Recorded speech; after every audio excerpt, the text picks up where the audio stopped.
내 남편이 원스타 장군이야. 라며 쌍화차를 부어버린 일진 출신 사모님. 그런데 피해자가 남편의 직속 상관인 사단장이었습니다. 펄펄 끓는 쌍화차보다 더 뜨거운 복수가 시작되자 원스타 남편이 투스타 아내 앞에서 무릎 꿇고 비는 처절한 참교육 이야기입니다. 구독과 좋아요를 해주시면 더 좋은 사연으로 보답하겠습니다. 강원도 철원의 겨울은 계절이 아니라 재난에 가까웠다.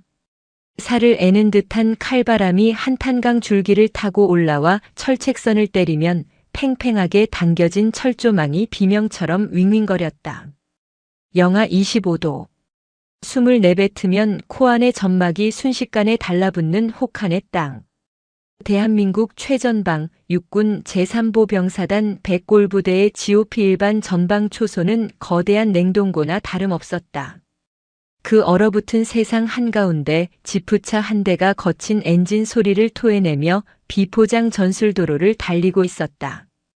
흙먼지가 일기도 전에 바닥에 얼어붙어 버리는 길이었다. 덜컹거리는 차 뒷좌석에는 한 여자가 눈을 감고 앉아 있었다. 대한민국 육군 소장 마이라. 제3보 병사단장. 그녀는 작았다. 160cm가 겨우 넘을까 싶은 체구였다. 하지만 그 작은 몸에서 뿜어져 나오는 기운은 철원의 칼바람보다 더 날카롭고 무거웠다. 그녀의 전투복 오른쪽 가슴에는 마이라라는 명찰이, 양쪽 어깨와 베레모에는 은색으로 빛나는 두 개의 별이 박혀 있었다. 병사들은 그녀를 철원의 마녀라고 불렀다. 피도 눈물도 없이 오직 작전과 규정만이 존재하는 철혈의 지휘관.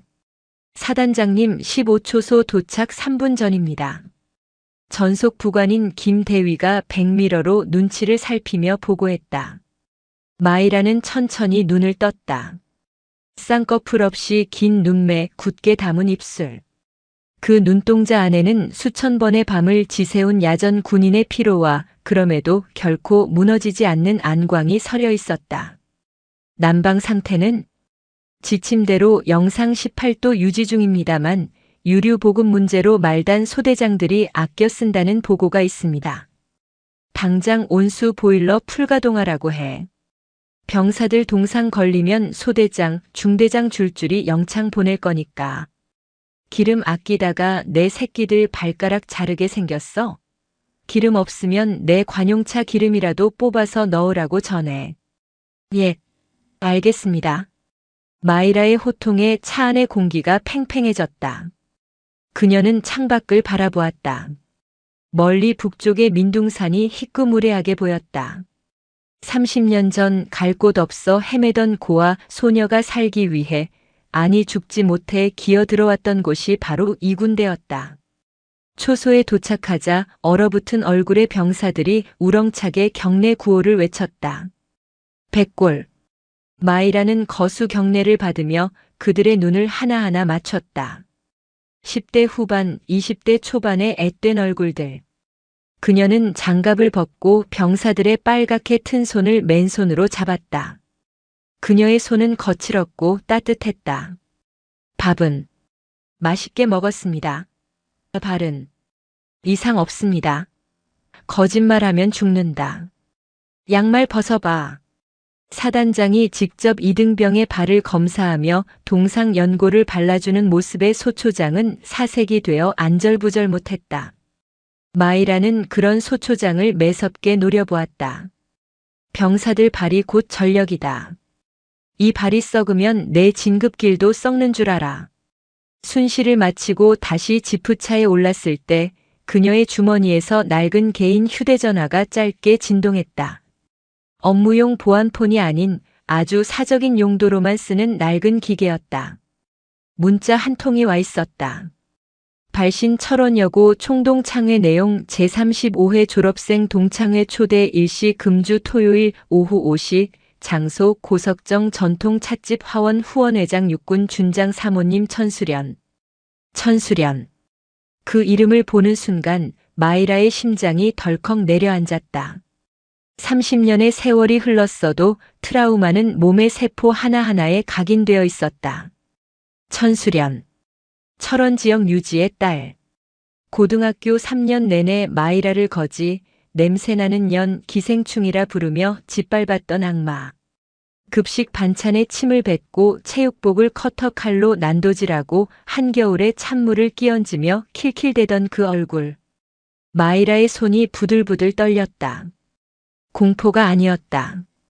그것은 뱃속 깊은 곳에서부터 치밀어 오르는 뜨거운 분노였다. 그런데 그 천수련의 이름 뒤에 붙은 직함이 가관이었다. 육군 준장 사모님. 마이라는 입꼬리를 비틀어 올렸다. 준장이라. 그녀는 앞 좌석의 부관에게 물었다. 김대위, 이번에 새로운 포병여단장 이름이 뭐였지? 아, 제5포병여단장 말씀이십니까? 반갑수 준장입니다. 지난달에 부임했습니다. 그 사람 부인 이름 혹시 알아? 잠시만요. 김대위가 태블릿 PC를 두드렸다. 확인했습니다. 배우자 천수련 씨입니다. 지역 내에서 꽤 유명한 유지라고 나와 있습니다. 반갑수 장군도 처가 덕을 많이 봤다는 소문이. 빙고. 퍼즐이 맞춰졌다. 내 부하인 원스타 준장 반갑수의 아내가 나를 지옥으로 밀어넣었던 천수련이다. 마이라는 차창에 비친 자신의 얼굴을 보았다. 주름진 눈과 검게 그을린 피부, 짧게 친 머리칼. 더 이상 30년 전 교실 구석에서 울던 소녀는 없었다. 김대위. 예, 사단장님. 이번 주말 일정 비워. 그리고 마이라가 나지막하게 지시를 내렸다. 감찰 참모에게 전해. 포병여단장 반갑수 준장, 법인카드 사용 내역이랑 부대 운영비 지출 내역 싹 다 긁어오라고. 먼지 한 톨까지. 사냥이 시작되었다. 동창회가 열리는 화원은 철원 고석정 국민관광지 내에서도 가장 전망이 좋고 비싸기로 유명한 전통 찻집이었다. 기와 지붕을 얹은 웅장한 건물 앞 주차장은 이미 벤츠, BMW, 제네시스 같은 고급 승용차들로 가득 차 있었다. 토요일 오후 5시. 화려한 옷차림의 중년 여성들이 335 짝을 지어 찻집으로 들어서고 있었다. 그녀들의 손목과 목에는 번쩍이는 금부치가 걸려 있었고 입에서는 남편의 직급과 자식의 대학 이름이 쉴 새 없이 튀어나왔다. 어머 영자야. 너 얼굴 폈다. 보톡스 새로 맞았니? 얘는 우리 그이가 이번에 땅값이 좀 올랐다고 피부가 끊어졌잖아. 그 소란스럽고 기름진 풍경 속으로 지극히 이질적인 존재 하나가 걸어오고 있었다. 택시에서 내린 마이라였다. 그녀는 오늘 별 2개가 달린 정복 대신 아주 허름한 복장을 택했다.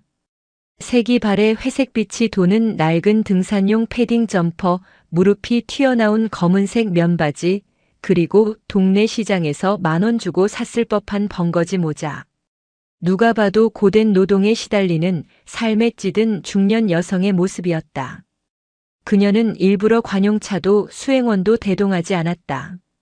적진 깊숙이 침투하여 적의 민낯을 확인하는 정찰병의 심정이었다. 입구에 서 있던 안내 담당 동창이 마이라를 위아래로 훑어보았다. 경멸이 섞인 눈초리였다. 저기요 아주머니. 여기는 예약 손님만. 어머. 안내원의 눈이 동그랗게 커졌다. 너 혹시 이라 아니니? 마이라? 오랜만이다.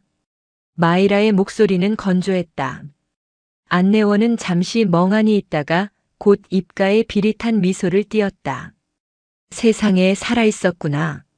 난 또 소식이 없길래 죽은 줄 알았지. 야, 들어와. 안 그래도 오늘 수련이가 너 얘기하더라. 마이라는 말없이 안으로 들어갔다. 찻집 내부는 밖에서 보는 것보다 훨씬 호화로웠다. 자개로 장식된 테이블, 은은한 조명, 그리고 최고급 한방차 냄새가 진동했다. 중앙홀에는 50여 명의 동창이 모여 왁자지껄 떠들고 있었다. 마이라가 들어서자 순간 정적이 흘렀다. 그녀의 초라한 행색은 이곳의 화려함과 너무나도 어울리지 않았다. 쟤 누구야? 마이라 같은데? 그 거지 속을 살더네. 어머, 옷 입은 꼴 좀 봐. 어디서 파출부라도 하나 봐.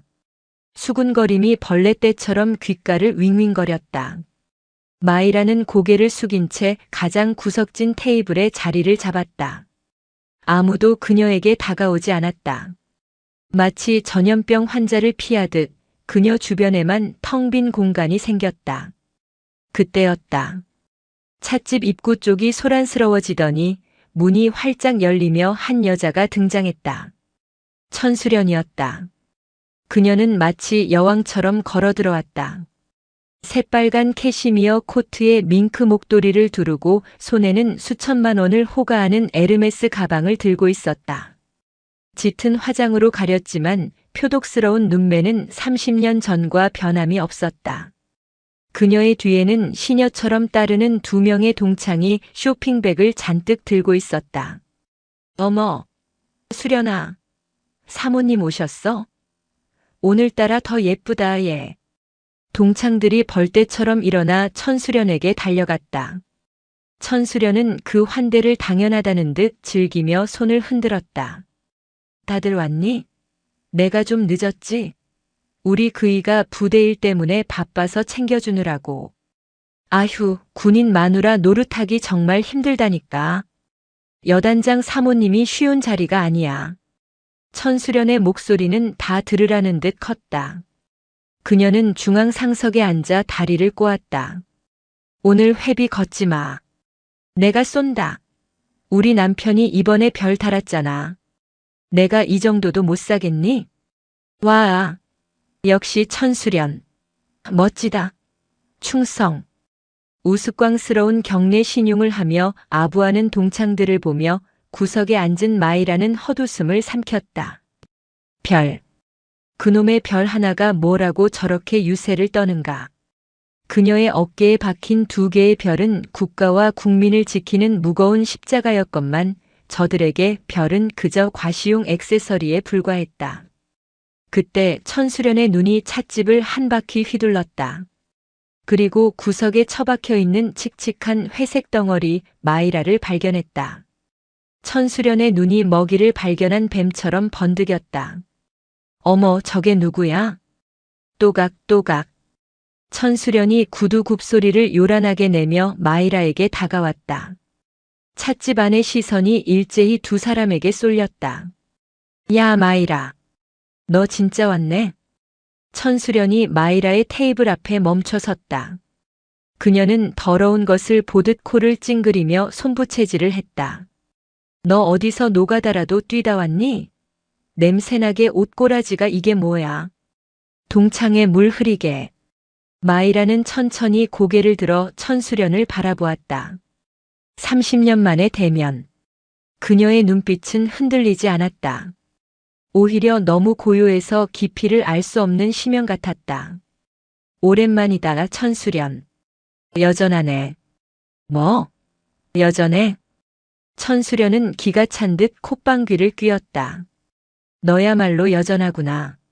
주제 파악 못하고 뻔뻔한 건. 야, 너 솔직히 말해봐. 여기 밥 얻어먹으러 왔지? 뷔페 싸가지고 가려고 통 들고 온 거 아냐? 주변에서 킥킥거리는 웃음소리가 터져 나왔다. 천수련은 의기양양하게 허리에 손을 얹었다. 불쌍해서 봐준다. 예정 생각해서 밥은 먹여보내줄게. 대신 구석에서 쥐 죽은 듯이 처박혀 있어. 내 친구들 비위 상하게 하지 말고. 알았어? 마이라는 찻잔을 만지작거리며 나지막이 대꾸했다. 걱정 마. 내가 온 건 밥 때문이 아니니까. 그럼 뭔데? 돈 빌려달라고? 꿈 깨라. 아니. 빚 받으러 왔어. 빚? 천수련의 미간이 찌푸려졌다. 내가 너한테 무슨 빚을 졌는데? 이 미친년이 돌았나. 마이라는 대답 대신 옅은 미소를 지었다. 그 미소가 왠지 모르게 서늘해서 천수련은 순간 등골이 오싹해지는 것을 느꼈다. 하지만 곧 자신의 뒤에 있는 든든한 배경, 원스타 남편을 떠올리며 기세를 되찾았다. 감히 거지 같은 년이 장군 사모님을 노려보다니. 본때를 보여줘야 했다. 천수련은 종업원을 불렀다. 여기 쌍화차 제일 뜨거운 걸로 한 잔 가져와. 특대로. 잠시 후 종업원이 김이 펄펄 나는 돌잔을 쟁반에 받쳐 들고 왔다.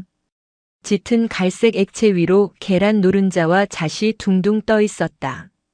갓 끓여낸 탓에 뽀글거리는 거품이 올라오고 있었다. 천수련은 종업원에게서 쟁반을 뺏어 들었다.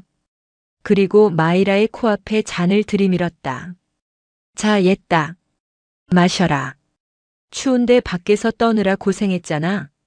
말은 친절했지만 눈은 살기로 번들거렸다. 천수련의 손이 미세하게 기울어졌다. 어머, 손이 미끄러지네. 싹. 순식간이었다. 펄펄 끓는 쌍화차가 마이라의 머리 위로 쏟아졌다. 뜨거운 갈색 액체가 마이라의 벙거지 모자를 적시고 낡은 패딩 점퍼의 어깨를 타고 흘러내렸다. 끈적한 국물이 뺨을 타고 흘러내려 턱 밑으로 떨어졌다. 흡! 주변에서 비명이 터져 나왔다.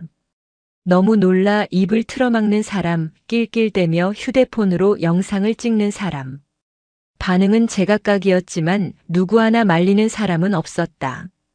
살이 데일 듯한 뜨거움이 정수리를 강타했다. 하지만 마이라는 비명 한 번 지르지 않았다. 눈 하나 깜짝하지 않았다. 뜨거운 찬물이 속눈썹에 맺혀 떨어질 때까지 그녀는 석상처럼 앉아 천수련을 노려보았다. 어머, 미안해서 어쩌니? 많이 뜨겁지? 그러게 왜 거기 앉아 있어서 사람 신경 쓰이게 해? 천수련은 빈잔을 테이블에 쾅 내려놓으며 깔깔거렸다. 야, 휴지 좀 줘라. 제 꼴 좀 봐. 이제야 좀 어울리네. 쌍화차 팩 한 샘 쳐. 피부 좋아지겠네. 그때였다. 찻집의 육중한 나무 문이 쾅. 소리를 내며 거칠게 열렸다. 여보, 나왔어. 우렁찬 목소리와 함께 한 중년 남성이 들어왔다. 잘 다려진 육군 정복, 가슴에 주렁주렁 달린 약장, 그리고 양쪽 어깨에 빛나는 은색 별 하나. 제5포병 여단장 반갑수 준장이었다. 그의 뒤로는 정복을 입은 부관과 운전병이 짐을 들고 따르고 있었다. 찻집 안의 분위기가 순식간에 바뀌었다. 여자들이 환호성을 지르며 박수를 쳤다. 와, 장군님 오셨다. 어머, 수련아. 내 남편 진짜 멋있다. 포스 장난 아니다. 반갑수는 그 환호를 즐기며 어깨를 으쓱거렸다. 그는 거만한 걸음걸이로 걸어 들어오며 손을 흔들었다. 허허, 반갑습니다. 제5포병 여단장 반갑수입니다. 우리 집사람 친구분들이라니 다들 미인이시군요. 천수련은 의기양양한 표정으로 남편에게 달려가 팔짱을 꼈다. 그녀의 얼굴에는 세상을 다 가진 여자의 우월감이 가득했다. 여보, 왜 이제 왔어? 내가 얼마나 기다렸는데. 아, 참. 저기 좀 봐봐. 내가 말했던 그 학교 다닐 때 찌질했던 애 마이라. 제가 오늘 와서 분위기 다 망치고 있잖아. 내가 쌍화차로 좀 씻겨줬어. 천수련은 손가락으로 구석을 가리켰다. 반갑수는 호탕하게 웃으며 고개를 돌렸다. 허허, 그래. 어떤 겁없는 친구가 감히 내 마누라 심기를 건드렸나? 얼굴이나 좀 봅시다. 반갑수는 성큼성큼 마이라의 테이블로 다가갔다. 그는 뒷짐을 진 채 쌍화차를 뒤집어 쓰고 고개를 숙이고 있는 여자를 내려다보았다. 이봐요, 아줌마. 내 아내가 이 지역에서 어떤 사람인지 모르나 본데. 그 순간 마이라가 천천히 자리에서 일어났다. 그녀는 쓰고 있던 쌍화차에 젖어 눅눅해진 벙거지 모자를 벗어 테이블 위에 올려놓았다. 그리고 패딩 점퍼의 지퍼를 내렸다. 칙! 지퍼 내려가는 소리가 유난히 크게 들렸다. 패딩이 벗겨지자 그 안에 감춰져 있던 짙은 녹색의 육군 정복이 드러났다. 완벽하게 각이 잡힌 정복 상에 가슴에 달린 수많은 훈장과 표창 약장들. 그리고 결정적으로 그녀의 양쪽 어깨 위에서 형광등 불빛을 받아 서늘하게 빛나는 은색 표식. 하나요? 아니었다. 둘. 별이 2개. 투스타. 반갑수의 눈동자가 튀어나갈 듯 커졌다. 그의 뇌가 눈앞의 시각 정보를 처리하지 못해 버벅거렸다. 군복? 별? 2개? 투스타? 여자가? 설마? 그리고 마침내 쌍화차 국물이 뚝뚝 떨어지는 젖은 머리카락 아래로 드러난 그 얼굴을 확인한 순간 반갑수의 심장이 멈췄다. 지난주 사단 지휘관 회의에서 작전 지도로 테이블을 내리치며 포병 화력이 이것밖에 안 되나? 라고 호통치던 그 저승사자 같은 얼굴. 자신의 생사여 탈권을 쥐고 있는 직속상관. 제3보 병사단장. 마이라 소장. 반갑수의 입에서 바람 빠지는 소리가 났다. 그의 얼굴이 백지장처럼 하얗게 질리다 못해 푸르딩딩해졌다. 다리가 후들거려 서 있을 수가 없었다. 천수련은 아직 상황 파악을 못하고 남편의 팔을 잡아 끌었다. 여보, 뭐해? 얼른 한마디 해줘. 이 거지 같은 년이. 야, 이 여편네야. 반갑수가 찢어질 듯한 비명을 질렀다. 그는 아내를 거칠게 밀쳐내고 반사적으로 발을 구르며 차렷 자세를 취했다. 척. 군화 뒷굽 부딪히는 소리가 찻집 유리창을 흔들었다. 반갑수는 허리가 90도로 꺾일 듯 숙이며 찻집이 떠나가라 복창했다. 충성. 사단장님께 대하여 경례. 정적. 완벽한 정적. 숨소리조차 들리지 않는 진공 상태가 찻집을 덮쳤다. 마이라는 주머니에서 손수건을 꺼내 얼굴에 묻은 쌍화차를 천천히 닦아냈다. 그리고 젖은 손수건을 바닥에 내동댕이 치며 얼어붙은 반갑수를 향해 나직하게 말했다. 반갑수 준장. 네. 소장 마이라. 당황해서 관등 성명조차 꼬였다 하니 준장 반갑수. 자네 부인이 대접한 쌍화차가 아주 뜨겁더군. 덕분에 정신이 확 드네. 마이라의 시선이 바닥에 주저앉아 멍하니 입을 벌리고 있는 천수련에게로 향했다. 내 부하 교육을 어떻게 시켰길래 사단장 머리에 똥물을 붓나? 이게 자네가 말한 여단장의 위험인가? 지옥의 문이 열렸다. 이제 심판의 시간이었다. 전통 찻집 화원의 공기는 그야말로 진공 상태였다. 방금 전까지 시끄럽게 떠들던 동창들의 웃음소리, 찻잔 부딪히는 소리, 옷자락 스치는 소리마저 모두 사라졌다. 오직 끓어오르는 쌍화차 주전자의 수증기 소리만이 쉬익 하고 들릴 뿐이었다. 그 정막의 한가운데 대한민국 육군 포병여단장 반갑수 준장이 서 있었다. 아니, 서 있다기보다는 마이라 소장 앞에서 굳어버린 화석에 가까웠다. 그의 이마에서는 식은땀이 비오듯 쏟아져 내렸다. 정복 셔츠의 등판은 이미 축축하게 젖어 들어갔다. 그의 눈앞에 있는 여자는 30년 전 아내가 괴롭혔다던 왕따가 아니었다. 50만 육군 중에서도 단 몇 명만이 오를 수 있는 자리. 전시 작전권을 행사하며 즉결 처분까지 내릴 수 있는 야전군 사령관 제3보병사단장 마이라 소장이었다. 마이라는 천천히, 아주 천천히 젖은 머리카락을 쓸어 넘겼다. 머리카락 끝에서 끈적한 쌍화차 국물이 반갑수의 반짝이는 구두 코 위로 톡, 톡 떨어졌다. 그 작은 소리가 반갑수에게는 처형장에 울리는 북소리처럼 들렸다. 반갑수 준장. 마이라의 목소리는 낮게 깔렸다. 감정이 전혀 섞이지 않은, 그래서 더 공포스러운 기계적인 음성이었다. 네. 사단장님. 반갑수가 반사적으로 대답했다. 목소리가 삑사리가 날 정도로 떨렸다. 자네는 평소 부하들에게 상관에 대한 예우를 이렇게 가르치나? 뜨거운 차를 머리에 붓는 게 오포 병여단의 환영 인사 방식인가? 아닙니다. 죽을 죄를 지었습니다. 반갑수는 그대로 바닥에 무릎을 꿇었다. 쿵소리가 날 정도로 세게 찍힌 무릎이었지만 고통조차 느끼지 못했다. 별 하나가 별 2개 앞에서 처참하게 구겨지는 순간이었다. 하지만 이 상황을 도저히 받아들이지 못하는 단 한 사람이 있었다. 바로 천수련이었다. 그녀의 뇌는 지금의 현실을 거부하고 있었다. 내 남편은 장군인데, 이 지역의 왕인데, 저 꾀죄죄한 마이라 앞에서 무릎을 꿇다니. 여보, 당신 왜 이래? 미쳤어?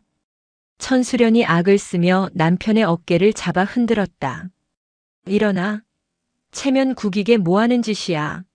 쟤는 그냥 마이라야. 학교 다닐 때 내 빵 셔틀이나 하던 거지 같은 년이라고. 근데 사단장은 무슨 얼어 죽을. 짝. 날카로운 파열음이 찻집 안을 찢어발겼다. 천수련의 고개가 옆으로 획 돌아갔다. 볼이 시뻘겋게 부어올랐고 입가에서는 피가 터져 나왔다. 그녀를 때린 건 마이라가 아니었다. 무릎을 꿇고 있던 반갑수였다. 그가 벌떡 일어나 아내의 뺨을 올려붙인 것이다. 이 무식한 여자가. 입 안 닥쳐. 반갑수의 눈은 공포와 분노로 뒤집혀 있었다. 지금 누구 앞이라고 주둥아리를 함부로 놀려. 사단장님은 내 목줄을 쥐고 계신 분이야. 내가 지금 무슨 짓을 저질렀는지 알아? 내 군 생활 30년을 내가 방금 찬물과 함께 하수구로 처박아 버렸다고. 천수련은 뺨을 감싸 쥔 채 멍하니 남편을 올려다보았다. 결혼 생활 20년 동안 한 번도 큰 소리 낸 적 없던 자신에게 꼼짝 못하던 남편이었다. 그 남편이 저 천한 마이라 때문에 자신을 때렸다. 여보. 닥치고 무릎 꿇어. 사단장님께 빌어. 당장. 반갑수는 아내의 뒷목을 거칠게 잡아 눌렀다. 억지로라도 무릎을 꿇리려는 몸짓이었다. 천수련은 비명을 지르며 바닥에 나뒹굴었다. 화려한 벨벳 원피스가 찻집 바닥에 먼지와 뒤엉켰다. 마이라는 그 아수라장을 차가운 눈으로 내려다보았다. 쌍화차 범벅이 된 패딩을 입은 채였지만 그녀의 모습은 그 어떤 장군보다 위엄이 넘쳤다. 그녀는 바닥에 쓰러진 천수련에게 한 걸음 다가갔다. 또각. 마이라의 운동화 발끝이 천수련의 코앞에 멈췄다. 천수련이 고개를 들어 마이라를 보았다. 공포, 수치심, 분노가 뒤섞인 눈물로 얼룩진 얼굴. 30년 전 마이라가 화장실 바닥에서 올려다보았던 그 표정을 이제는 천수련이 짓고 있었다. 내 남편 말이 맞아. 계급이 깡패라며? 내가 학교 다닐 때 힘으로 날 짓밟았듯이 나도 내 계급으로 널 짓밟아 줄게. 그게 내가 좋아하는 세상의 이치잖아. 마이라는 허리를 굽혀 천수련과 눈을 맞췄다. 근데 어쩌지? 내 계급이 내 남편보다 높네. 그것도 아주 많이. 천수련의 입술이 파르르 떨렸다. 이제야 현실이 피부로 와닿기 시작했다. 눈앞에 이 여자는 더 이상 자신이 알던 약골 마이라가 아니었다. 생사여 탈권을 쥔 권력자. 자신이 그토록 자랑하던 남편을 개처럼 부릴 수 있는 진짜 주인이었다. 영신아. 아니 사단장님. 천수련이 덜덜 떨리는 손으로 마이라의 바짓가랑이를 잡으려 했다. 내가 미쳤었어. 몰라봤어. 우리 친구잖아. 응? 예정 생각해서 한 번만. 마이라는 천수련의 손을 가볍게 털어냈다. 더럽다는 듯이. 친구? 누가 내 친구야? 마이라는 주변에 얼어붙어 있는 동창들을 둘러보았다. 그녀와 눈이 마주친 동창들은 황급히 고개를 숙이거나 어떤 이들은 눈치를 보며 슬금슬금 무릎을 꿇기 시작했다. 너희들 30년 전이나 지금이나 똑같구나. 강한 척하지만 진짜 강자 앞에서는 비굴하기 짝이 없는 껍데기들. 마이라는 다시 반갑수에게 시선을 돌렸다. 반갑수 준장. 자네 아내 관리는 사적인 영역이니 내가 터치하지 않겠네. 하지만 공적인 문제는 짚고 넘어가야지. 반갑수의 동공이 흔들렸다. 공적인 문제라 하시면. 감찰 참모실에서 보고가 올라왔어.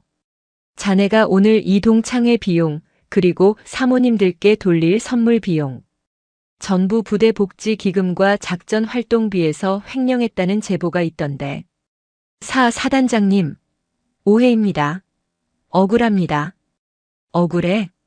그럼 확인해 보면 되겠네. 마이라는 주머니에서 휴대전화를 꺼냈다. 단축번호 1번을 눌렀다.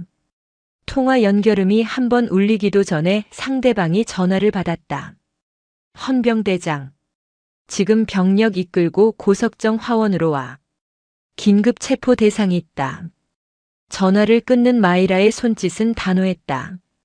반갑수는 그 자리에 주저앉아 너클 잃었다. 끝났다. 모든 것이 끝났다. 고요하던 고석정 관광지에 요란한 사이렌 소리가 울려 퍼졌다. 위용. 경광등을 번쩍이며 육군 헌병대 차량 3대와 감찰부 차량이 들이닥쳤다. 검은색 제복을 입고 헌병 MP 완장을 찬 거구의 군인들이 찻집 입구를 봉쇄했다. 찻집 안에 있던 손님들은 비명을 지르며 구석으로 숨었다. 천수련의 동창들은 얼굴을 가리기에 급급했다. 이 소동이 지역 사회에 소문이라도 나면 남편 얼굴을 어떻게 보나 하는 생각뿐이었다. 필승 제3보 병사단 헌병대장 중령 박철민 사단장님의 호출을 받고 출동했습니다. 헌병대장이 마이라 앞에 서서 절도 있게 경례했다. 마이라는 고개만 까딱했다. 수고 많다. 저기 무릎 꿇고 있는 반갑수 준장, 그리고 그 옆에 민간인 천수련. 둘 다 연행해. 사단장님, 제발 살려주십시오. 반갑수가 마이라의 다리를 붙잡고 매달렸다. 콧물과 눈물이 범벅이 된 얼굴은 추악이 그지없었다. 제가 잘못했습니다. 한 번만 용서해 주시면 평생 개처럼 충성하겠습니다. 제발 헌병 때만은 비키지 못해? 마이라가 싸늘하게 일갈했다.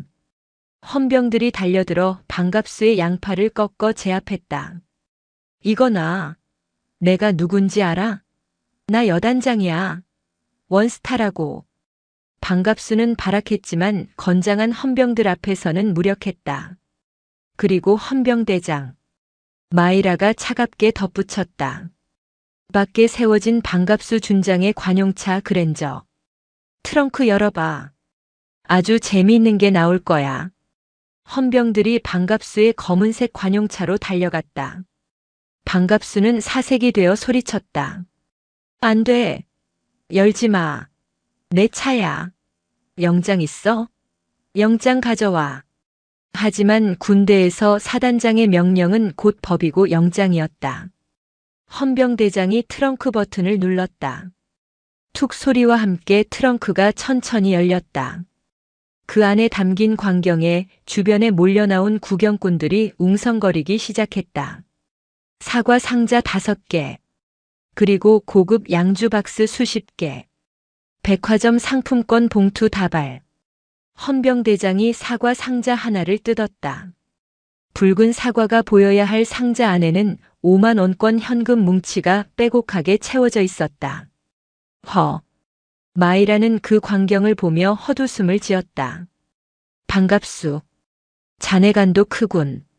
군납업자들에게 받은 리베이트를 이렇게 현찰로 들고 다니다니. 오늘 마누라 기 세워주려고 이 돈 뿌리러 온 건가? 천수련은 그 광경을 보고 기절할 듯 비틀거렸다. 저 돈은 남편이 승진 로비를 위해 모아둔 비자금이자 자신이 사채 놀이로 불린 검은 돈이었다. 적에 발각되면 단순히 옷을 벗는 것으로 끝나지 않는다. 감옥이다. 그것도 아주 긴 시간 동안. 아니야. 내 거 아니야. 난 몰라. 천수련은 뒷걸음질 쳤다. 현실을 부정하고 싶었다. 도망치고 싶었다. 그녀는 헌병들의 감시가 소홀한 틈을 타 찻집 뒷문으로 내달렸다. 잡아. 마이라의 짧은 명령.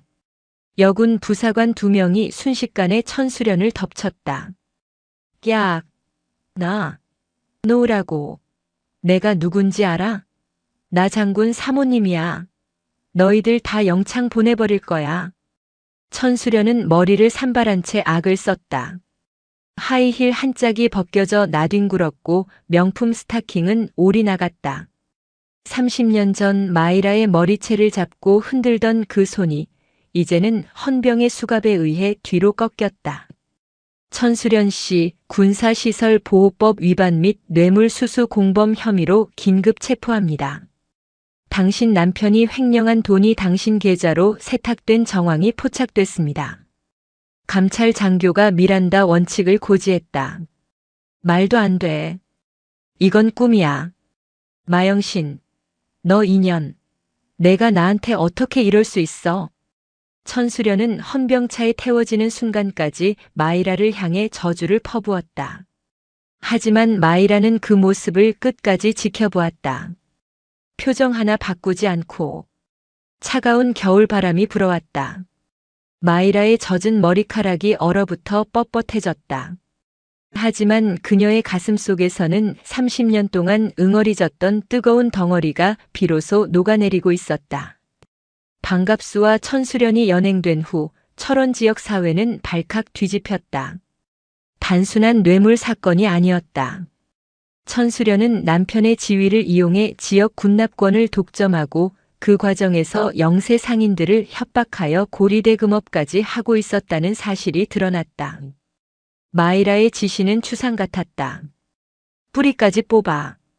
내 사단 구역 안에서 민간인을 등쳐먹는 기생충들은 단 한 마리도 남겨두지 마. 사단 법무참모와 헌병대는 천수련이 운영하던 불법 사채 사무실을 급습했다. 이중장부와 차용증들이 쏟아져 나왔다. 피해자 중에는 갓 입대한 병사의 부모들도 있었다. 아들이 군대에서 편하게 지내게 해주겠다는 명목으로 돈을 뜯어낸 것이었다. 이 사실을 보고받은 마이라는 경로했다. 병사들을 볼모로 장사를 해? 이것들이 진짜 죽으려고 환장했나? 그녀는 책상을 주먹으로 내리쳤다. 유리 덮개에 금이 갈 정도였다.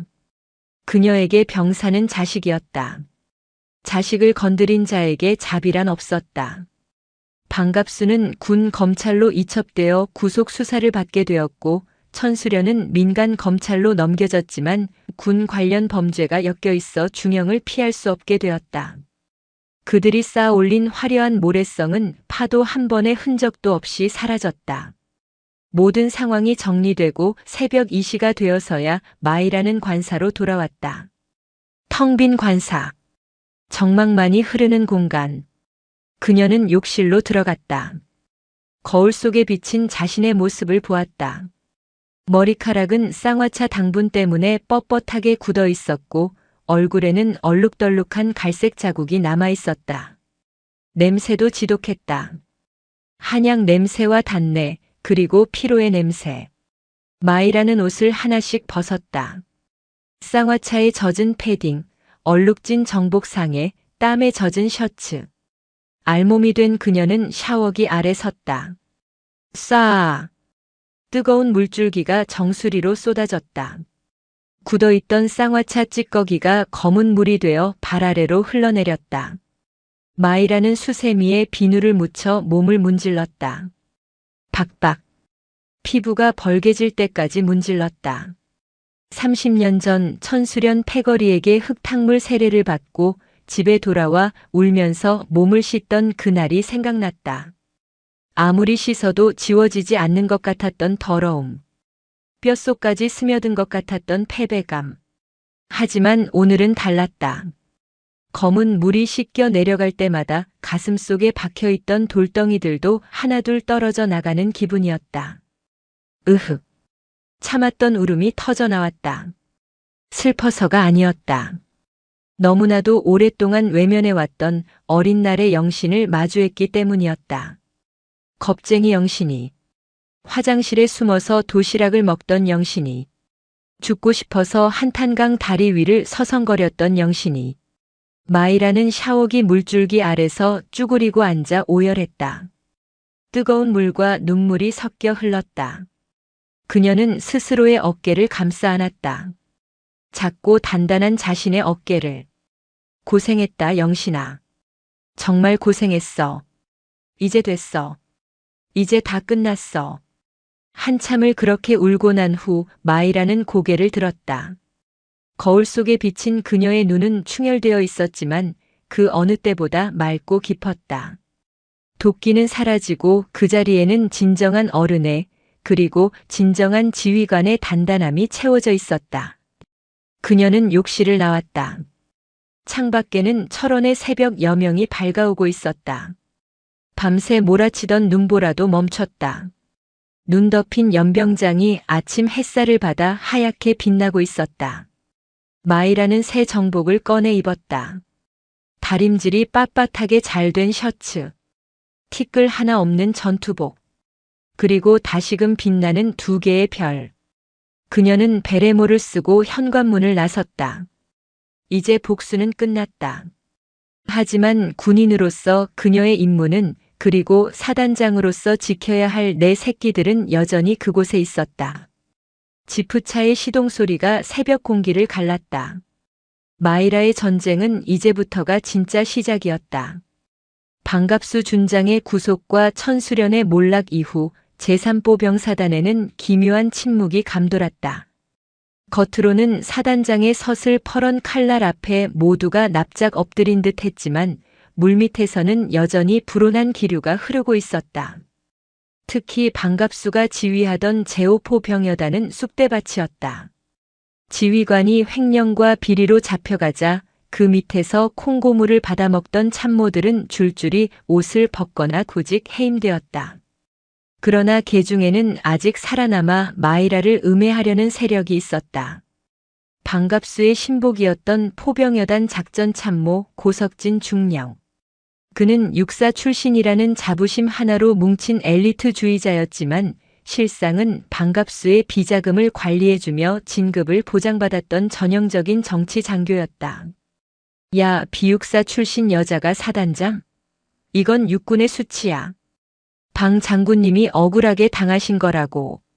고석진은 회식 자리마다 술에 취해 이렇게 떠벌리고 다녔다.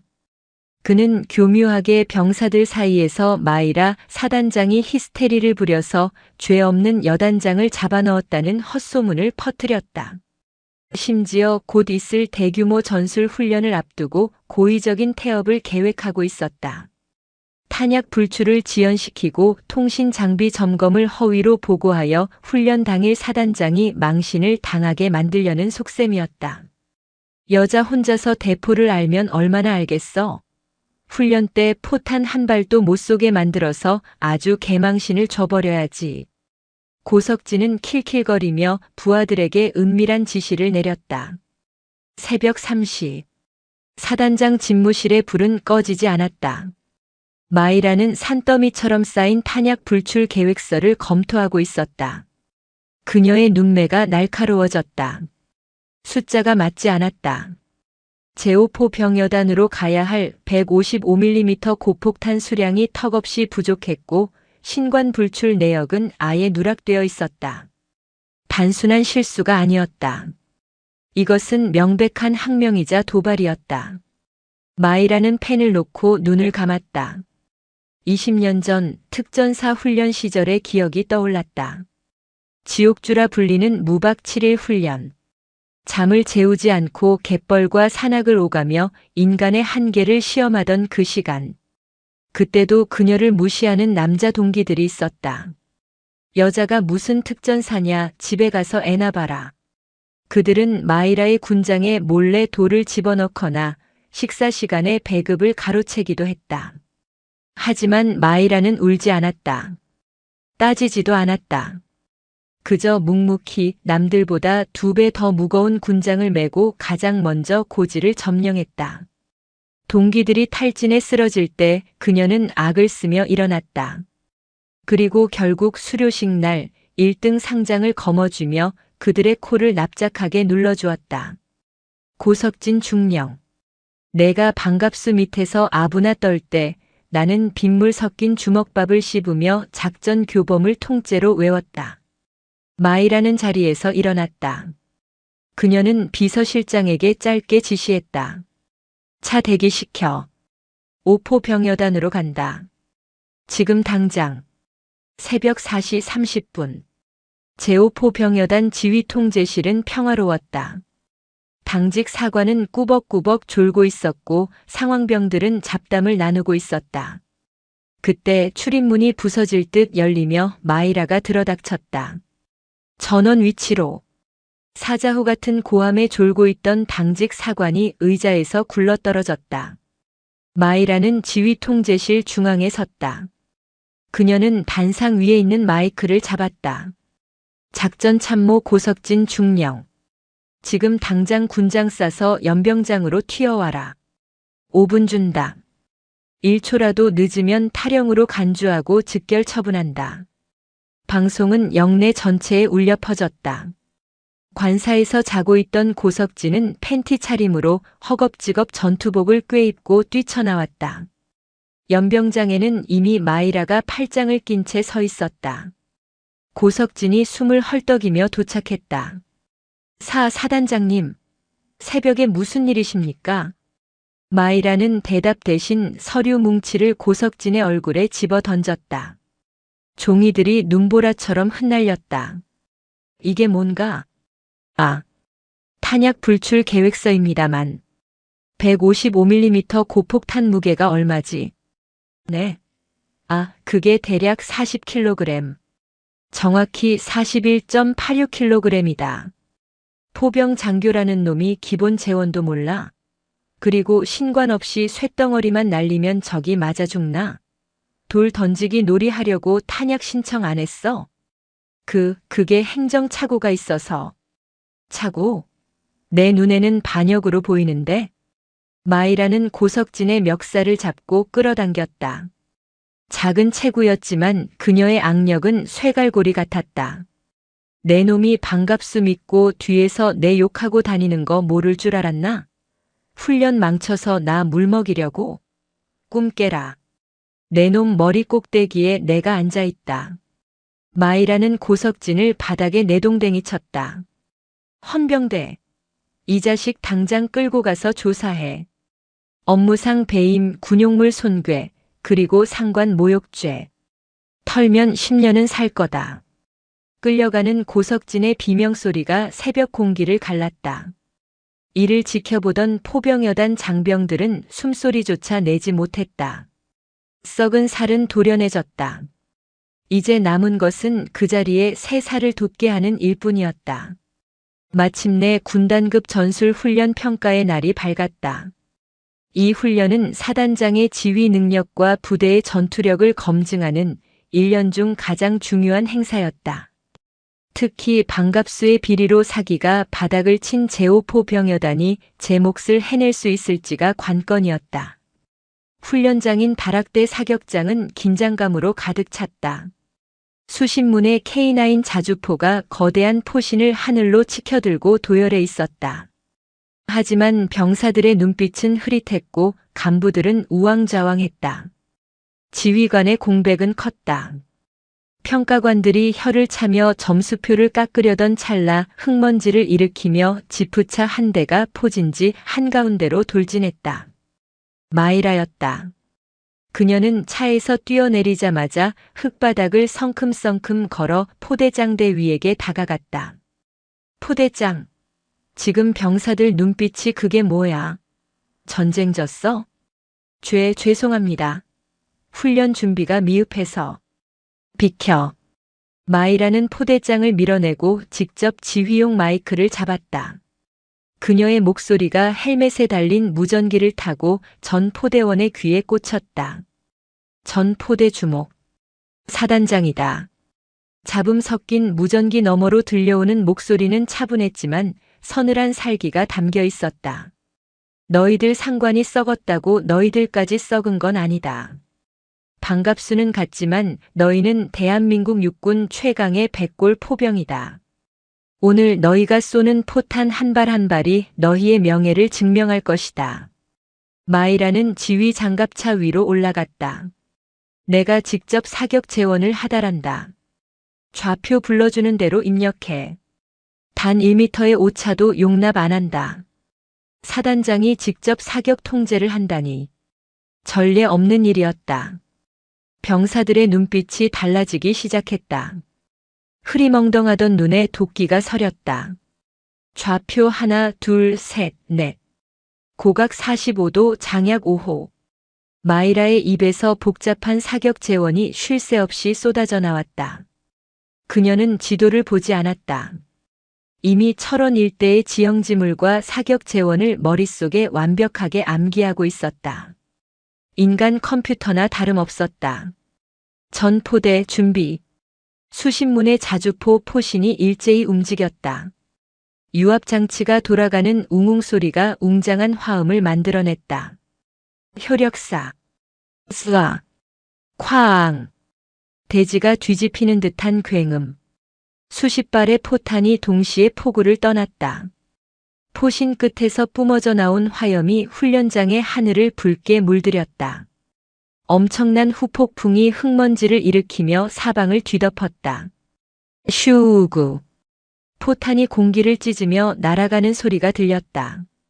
잠시 후 수 킬로미터 떨어진 표적지인 산 중턱에서 거대한 폭발이 일어났다. 쾅, 쾅, 쾅, 쾅. 동시 탄착 사격 TOT. 서로 다른 시간에 발사된 포탄이 같은 시간에 목표물에 떨어지는 포병 사격에 꽂히자 가장 어려운 기술. 마이라가 계산한 좌표는 완벽했다. 표적지 중앙에 정확히 모든 포탄이 꽂혔다. 산 하나가 통째로 사라진 것 같은 흙먼지 구름이 피어올랐다. 평가관들이 입을 다물지 못했다. 저게 가능해? 사단장이 직접? 미쳤군. 진짜 철원의 마녀가 맞았어. 포신에서 피어오르는 연기를 보며 병사들은 전율했다. 와, 대박이다. 우리 사단장님 진짜 찐이다. 그 순간 병사들의 마음속에 있던 패배감과 수치심은 사라졌다. 그 자리에는 우리는 강하다는 자부심 그리고 자신들을 이끄는 리더에 대한 절대적인 존경심이 자리 잡았다. 같은 시각 군 교도소 면회실. 천수련은 퉁퉁 부은 눈으로 남편 방갑수를 마주하고 있었다. 방갑수는 며칠 사이에 10년은 늙어 보였다. 머리는 헝클어졌고 수염이 덥수룩했다. 거만했던 장군의 위용은 온데간데 없었다. 여보, 변호사는 어떻게 됐어? 방갑수가 떨리는 목소리로 물었다. 아무도 안 맞겠대. 당신 다 끝났대. 천수련이 흐느꼈다. 그때 면회실 TV에서 뉴스가 흘러나왔다. 육군 3사단 역대급 화력 시범. 마이라 사단장의 직접 지휘 아래.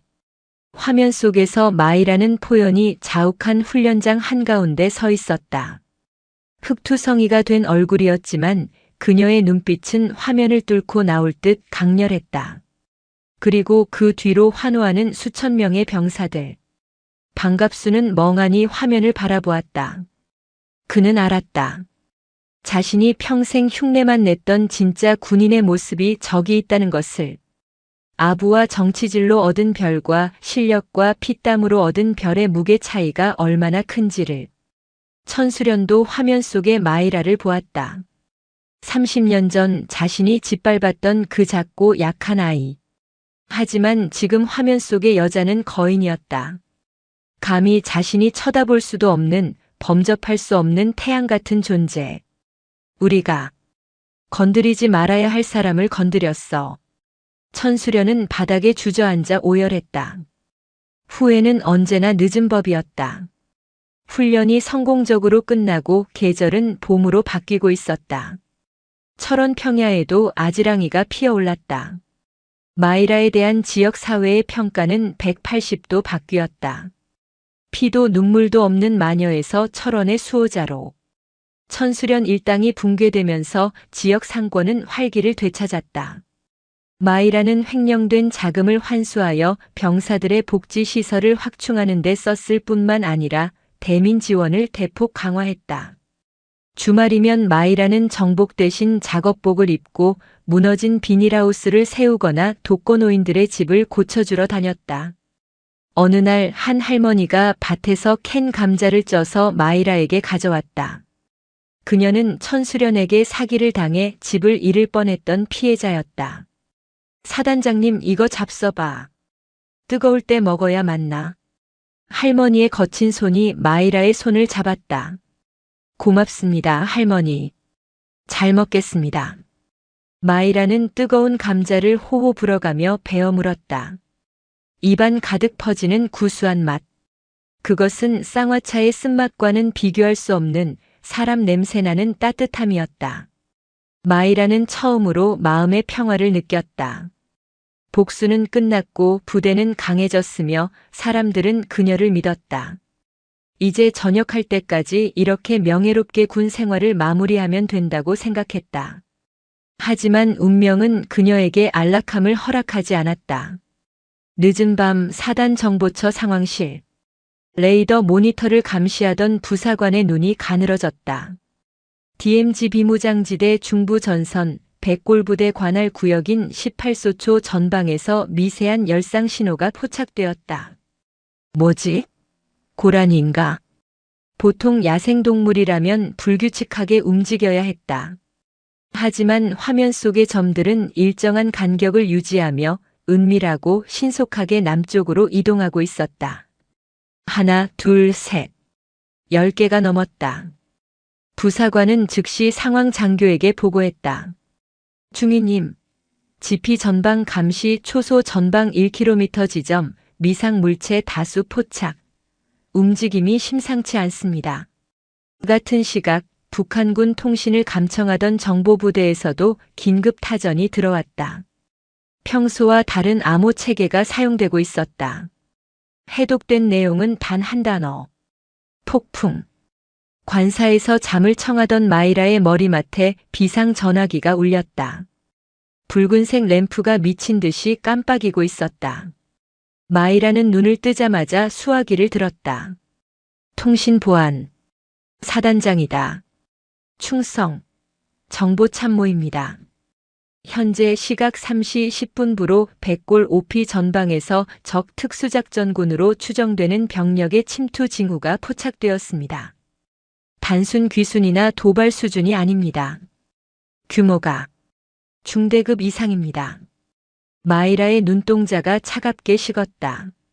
잠기호는 순식간에 달아났다. 중대급 침투. 이것은 국지전, 아니 전면전의 도화선이 될 수도 있는 상황이었다. 진돗개 하나 최고 비상 태세 발령해. 전 부대 비상 소집. 포병 연대는 즉시 사격 대기하고 수색 대대는 내 차 뒤로 따라붙으라고 해. 마이라는 전화를 끊고 옷걸이에 걸린 전투복을 입었다. 단추를 채우는 손길에는 망설임이 없었다. 그녀는 방탄 헬멧을 집어들었다. 묵직한 무게감이 손끝에 전해졌다. 거울을 보았다. 거기에는 동창회장에서 쌍화차를 뒤집어 쓰고 모욕을 견디던 여자는 없었다. 감자를 먹으며 웃던 이웃집 아줌마도 없었다. 오직 적의 도발을 분쇄하고 조국을 지켜야 하는 50만 육군의 선봉장, 백골 사단장 마이라만이 서 있었다. 감히 내 구역에 발을 들여? 살아서 돌아갈 생각은 마라. 마이라는 허리춤에 권총을 차고 어둠 속으로 걸어나갔다. 평화는 끝났다. 이제 진짜 전쟁이었다. 새벽 3시 30분. DMZ 비무장지대의 어둠은 먹물보다 짙었다. 달빛조차 구름에 가려진 그 시각, 백골부대 18소초 전방 갈대밭 사이로 검은 그림자 십수개가 유령처럼 움직이고 있었다. 북한군 최정예 특수작전군 일명 폭풍군단 소속 침투조였다. 그들은 소리 없이 아군 지피 전방 감시 초소의 사각지대를 파고들었다. 목표는 아군 지휘 통제 시스템 마비와 후방 교란. 만약 이들이 철책을 넘는다면 제3보 병사단은 뚫리는 것이고 마이라의 군 생활은 불명예로 끝장나는 것이었다. 전방 300m, 크레모아 격발. 매복해 있던 아군 수색팀장이 소리쳤다. 콰광. 지축을 울리는 폭발음과 함께 전투가 시작되었다. 적들은 당황하지 않고 즉각 대응 사격을 퍼부었다. 타타탕. 투두두두. AK 소총의 날카로운 총성이 고요한 새벽을 찢었다. 아군 수색팀은 수적 열세에 몰렸다. 적들은 예상보다 훨씬 중무장하고 있었고 전투 수행 능력도 뛰어났다. 여기는 수색 1팀. 적의 화력이 너무 강하다. 지원 바란다. 으악. 무전기 너머로 비명소리가 들렸다. 상황실에서 이를 듣고 있던 참모들의 얼굴이 사색이 되었다. 사단장님, 수색팀이 포위됐습니다.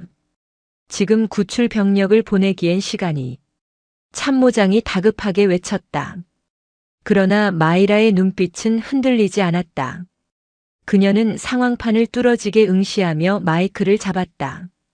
당황하지 마라. 내가 보고 있다. 마이라의 차분하고 낮은 목소리가 혼란스러운 지휘 통제실을 잠재웠다. 포병연대 전 포문 개방. 표적 번호 103, 104, 105. 수색팀 전방 100m 지점이다. 사단장님. 100m면 위험 반경 내입니다. 아군이 휘말릴 수 있습니다. 작전 참모가 기겁하며 말렸다. 교범상 아군 500m 이내 사격은 금지였다.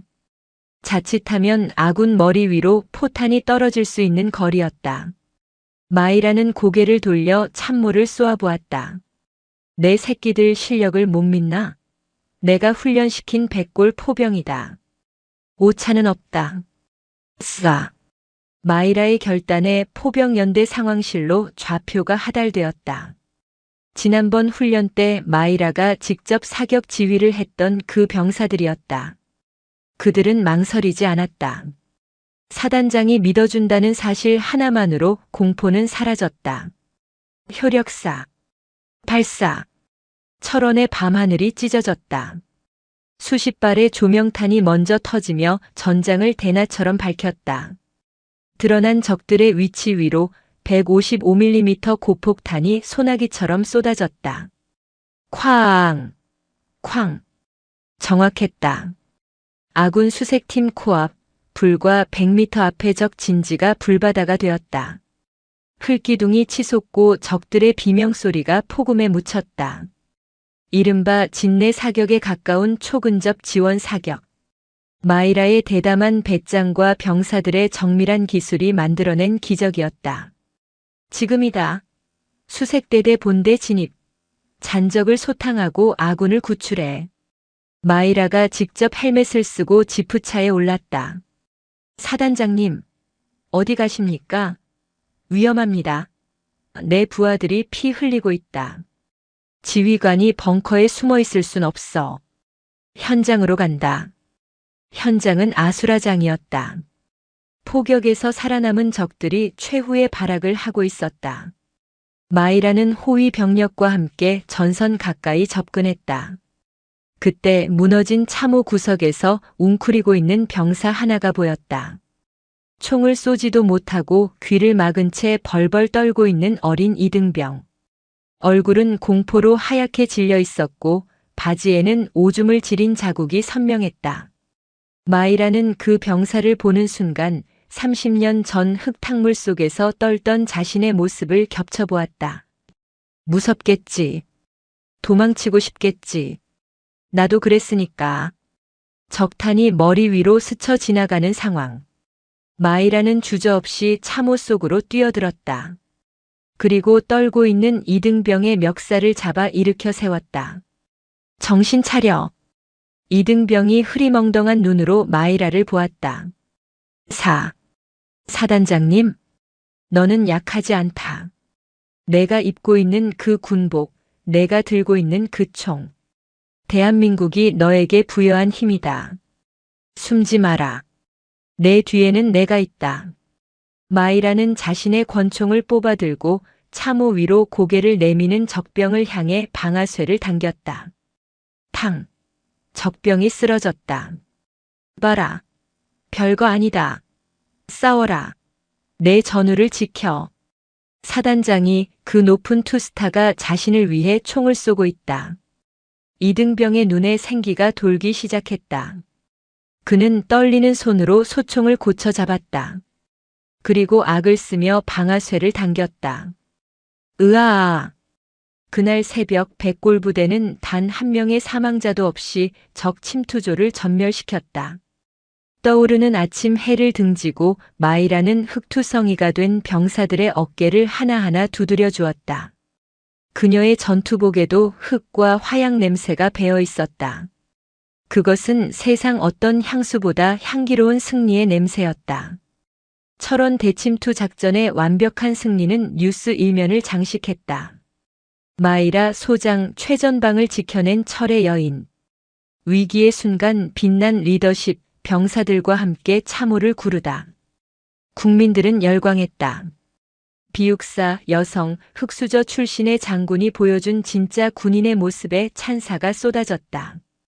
청와대에서 훈장 수여가 결정되었고 그녀는 국민적 영웅이 되었다. 반면 구치소 독방에 수감된 천수련은 신문 기사를 보며 하염없이 눈물을 흘렸다. 신문 일면에는 늠름하게 경례하는 마이라의 사진이, 사회면 구석에는 죄수복을 입고 고개를 숙인 자신의 사진이 실려 있었다. 내가 무슨 짓을 한 거지? 천수련은 그제야 깨달았다. 자신이 숭배했던 힘은 돈과 남편의 계급장이었지만 마이라가 가진 힘은 자신의 영혼을 갈아 만든 진짜 실력이었다는 것을. 그녀는 차가운 시멘트 바닥에 이마를 찌우며 통곡했다. 그것은 뼈아픈 참회이자 돌이킬 수 없는 파멸의 확인이었다. 계절이 몇 번 바뀌고 마이라의 저녁이 다가왔다. 그녀는 더 높은 자리, 대장사성 장군 진급 제1을 정중히 거절했다. 저는 야전이 어울리는 사람입니다. 박수 칠 때 떠나게 해주십시오. 저녁식 날. 연병장에는 1만 명의 장병이 도열했다. 마이라가 단상에 오르자 누가 시키지도 않았는데 병사들이 환호성을 질렀다. 의례적인 박수가 아니었다. 진심에서 우러나오는 존경의 함성이었다. 사랑하는 백골 장병 여러분. 마이라의 목소리가 스피커를 타고 울렸다. 나는 30년 전 도망치듯 이 군대에 들어왔다. 세상이 무서웠고 사람이 무서웠다. 하지만 이곳에서 나는 배웠다. 진짜 강함이란 남을 짓밟는 것이 아니라 소중한 것을 지키기 위해 기꺼이 피 흘릴 줄 아는 용기라는 것을. 그녀는 눈시울이 붉어진 채 말을 이었다. 너희들이 나의 자랑이었다. 부디 아프지 마라. 다치지 마라. 마이라가 마지막 거수 경례를 올렸다. 충성. 병사들의 눈에서도 눈물이 흘러내렸다. 저녁식을 마친 마이라는 바로 서울로 가지 않았다. 그녀는 정복 대신 편안한 사복으로 갈아입고 홀로 택시를 탔다. 목적지는 철원여자고등학교. 30년 만에 찾은 모교는 많이 변해 있었다. 건물은 리모델링되어 깨끗해졌고 운동장에는 인조 잔디가 깔려 있었다. 마이라는 천천히 교정을 걸었다. 아이들의 웃음소리가 들렸다. 그 평화로운 풍경 속에서 마이라는 과거의 유령들을 마주했다. 복도에서 발을 걸던 아이들, 책상에 낙서하던 아이들, 그리고 그 중심에 있던 천수련. 하지만 이제 그 기억들은 공포가 아니었다. 그저 스쳐 지나간 낡은 필름일 뿐이었다. 그녀의 발걸음이 학교 뒤편 소각장으로 향했다. 천수련 패거리에게 흙탕물 세례를 맞고 웅덩이에 처박혔던 그 장소. 지금은 소각장이 사라지고 예쁜 화단이 조성되어 있었다. 마이라는 화단턱에 앉았다. 그리고 눈을 감고 30년 전 그곳에 쭈그리고 앉아 울고 있던 18살의 어린 영신이를 불러냈다. 영신아. 상상 속의 어린 영신이가 고개를 들어 마이라를 보았다. 흑투성이의 눈물 범벅인 얼굴. 많이 아팠지? 많이 무서웠지? 마이라는 마음속으로 어린 영신이를 꼭 끌어안았다. 괜찮아. 이제 다 끝났어. 봐, 우리 이렇게 잘 컸잖아. 아무도 널 무시 못해. 넌 이제 세상에서 제일 강한 사람이야. 환영 속의 영신이가 비로소 웃었다. 마이라의 눈에서 뜨거운 눈물 한 방울이 볼을 타고 흘러내렸다. 그것은 슬픔의 눈물이 아니라 긴 세월 동안 응어리졌던 상처가 완전히 아물면서 흐르는 치유의 눈물이었다. 고생했다, 마영신. 정말 잘 버텼어. 그녀는 자리에서 일어나 옷에 묻은 먼지를 털어냈다. 하늘은 눈이 시리도록 파랬다. 1년 후, 서울의 한 대학교 대강당. 500명의 신입생이 강연을 듣기 위해 모여 있었다. 오늘의 초청 강사는 예비역 육군 소장 마이라였다. 단상에 오른 그녀는 여전히 꼿꼿하고 당당했다. 하지만 표정은 현역 시절보다 훨씬 부드럽고 온화해져 있었다. 여러분, 힘이란 무엇이라고 생각합니까? 마이라가 질문을 던졌다. 학생들은 서로 얼굴을 쳐다보며 웅성거렸다. 돈, 권력, 명예. 뻔한 대답들이 속삭여졌다. 저는 30년 전 힘이 없어서 짓밟혔던 사람입니다.